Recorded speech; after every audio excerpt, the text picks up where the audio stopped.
Welcome to our Lenten study for this second week of Lent. We're so glad that you could join us. Today we'll be looking at the 13th chapter of Luke, verses 31 to 35. And although it's just 5 verses, it says plenty about our Lord's determination to see his Father's plan come to fruition. Now our lesson begins with certain Pharisees telling Jesus, "Get out of here and depart, for Herod seeks to kill you." Now, with this start, we have to ask ourselves, are the Pharisees, who have been Jesus's enemies up to this point, suddenly looking to give him the heads up that Herod's trying to kill him? I don't think so. This has been an ongoing thing. Jesus has been a threat to the Pharisees because he threatens their way of life. He threatens their authority. He makes them look bad every time he says something about them in public. It shows that their hypocrisy is so bad, and I think they would be willing to do anything to get Jesus out of here. But the fact that it says certain Pharisees, now we know that there were certain Pharisees who invited Jesus to his house to eat. We know that Nicodemus came to Jesus at night and said to him, "Rabbi, teacher, we know that you're a man sent from God because to do the miraculous things that you're doing, you have to be of God."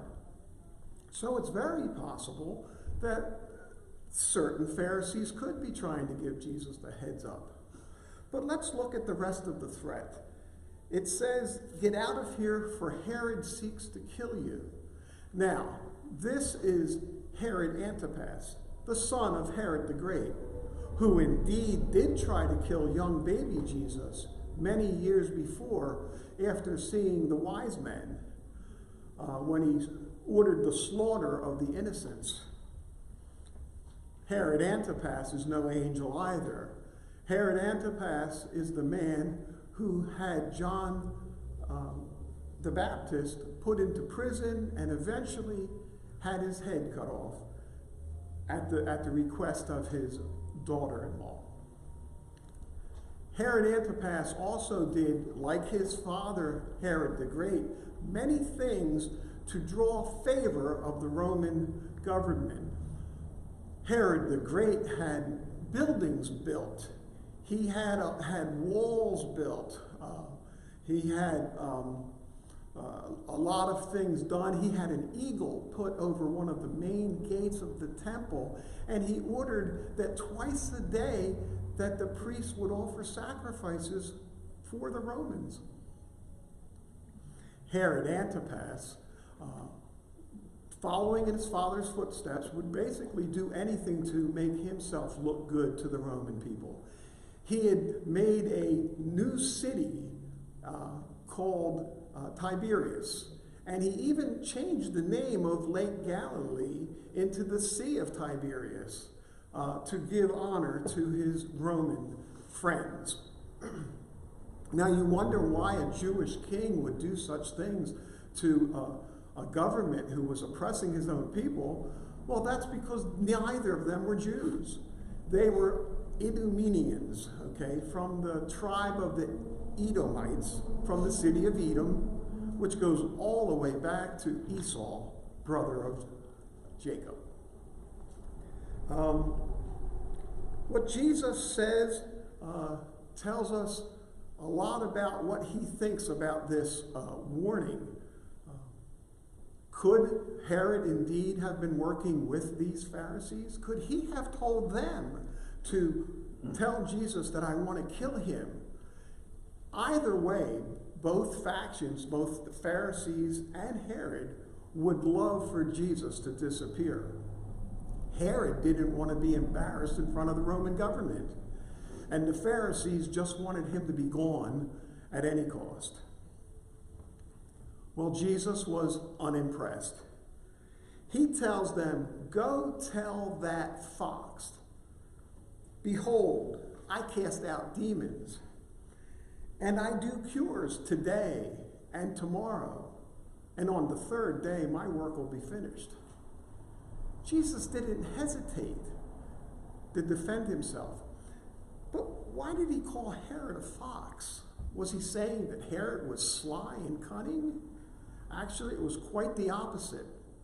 In Hebrew literature, oftentimes they would compare great men and mediocre men with the terminology of animals. Great men being lions, and those who were kind of inept as being foxes.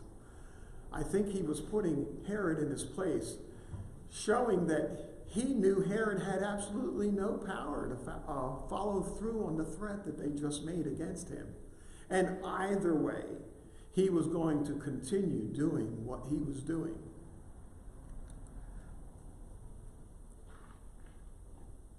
We see that in Jesus' words, okay, he wasn't scared. He wanted to go on to what he had planned in the first place. He was heading towards Jerusalem.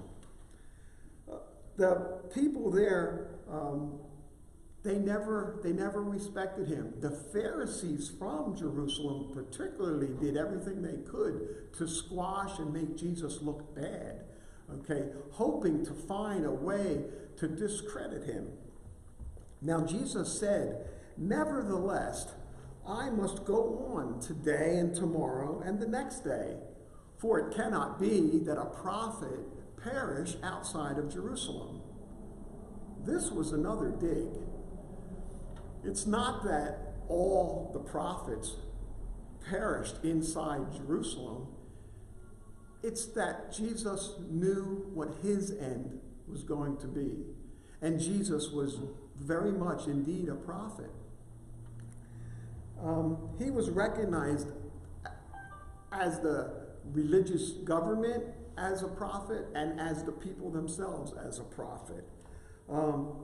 He was speaking of the violent death that he was going to endure very soon inside these walls. Deuteronomy 18:15 tells us, "The Lord thy God will raise up to thee a prophet from the midst of thee." They were speaking of Jesus back in the Old Testament.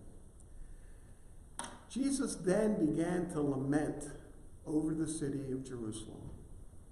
"O Jerusalem, Jerusalem, the city which killest the prophets and stonest those that are sent to them. How it would be that I would gather thy children together as a hen doth gather her brood under her wings, and ye would not." Jesus is saying these words, saying how much it is killing him, that he knows what's waiting for Jerusalem because of their past, because of their siding with the Roman people. Having an eagle on the temple was sacrilege. Making these offerings for the Romans were sacrilege. And this was just part of the things that the religious leaders of the day were willing to do just to keep Rome satisfied. They didn't care. They put up a front that they worried about the law. The Pharisees were all about the law. They even wanted the people that weren't Jews to follow their law. It's almost like they put their law up as their God and pretty much ignored their God who made the laws. Jesus came to Jerusalem knowing that he was going to be rejected. This wasn't the first time he was in Jerusalem.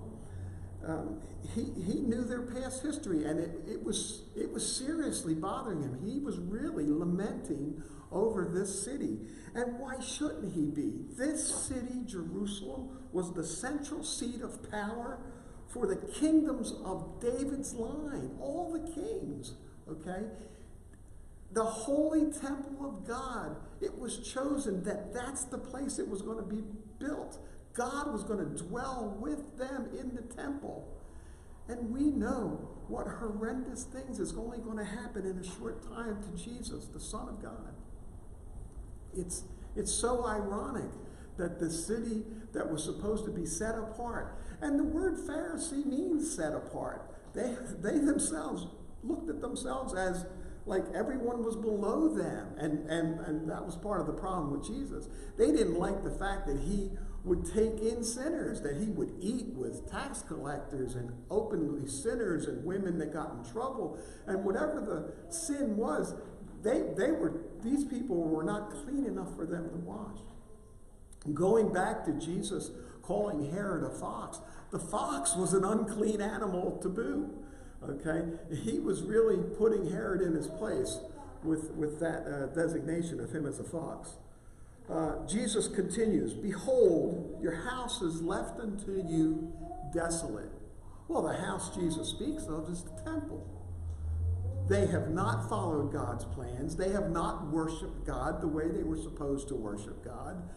They've done just about everything they can to alienate God.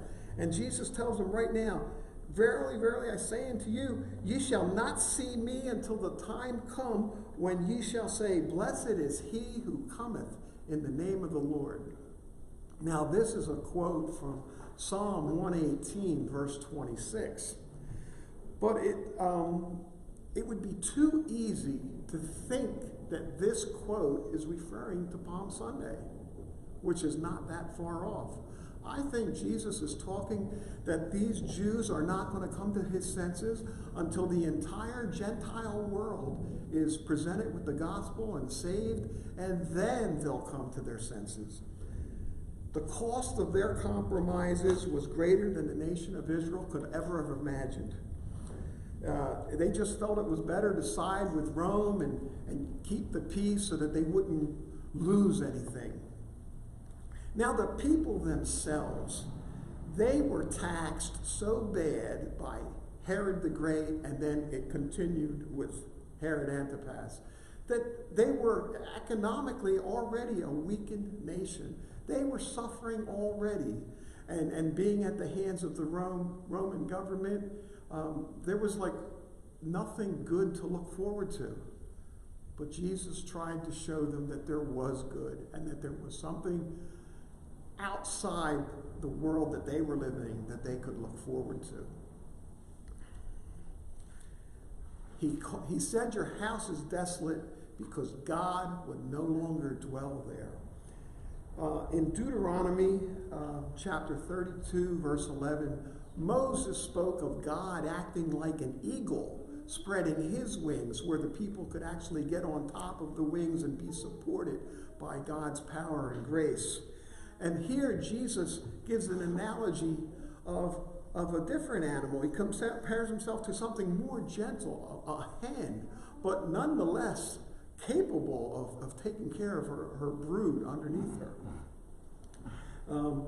If only they had wished it. If only they would have seen Jesus as the Messiah. If only they would have looked at what he was doing and considered it a gift from God instead of someone that they had to fear and someone that they had to get away because he threatened their way of life and their stability. It is a sad privilege, uniquely mentioned here by the one called Rabbi, teacher, the freedom of man's will to resist the grace of God. They were still the stiff-necked people of Israel that Moses had to deal with in the desert. Jesus leaves them saying that they would not see him again till they called him blessed. I really believe that this is the end times, when at that point it'll be too late. And they will have to mourn and see the man that they pierced, the man that they disrespected. As we continue through our Lenten journey, let us meditate on Christ's great sacrifice and thank him for covering us with his mighty wings. Thank you for joining us, and have a blessed week.